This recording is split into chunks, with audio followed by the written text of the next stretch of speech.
Hey, it's Roberto Miki again, and we've got another hand question of the week in our series of questions for medical students, residents, and fellows studying for the boards or in training exams. Well, here's our question. A patient undergoes a repair of the radial nerve at the level of the distal humerus.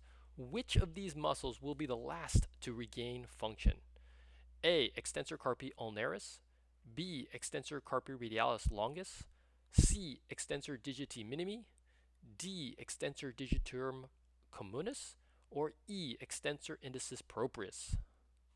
Well, here's your chance to pause the video so that you can answer the question yourself. The radial nerve provides innervation to the muscles in the forearm that extend the wrist and fingers.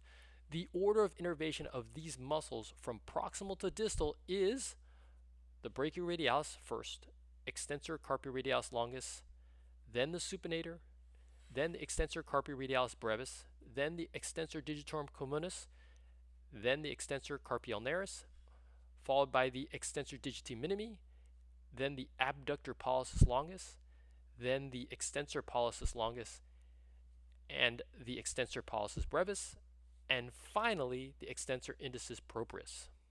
So based on this order, the answer to the question is E, extensor indicis proprius. Thanks for watching, and I hope you learned something.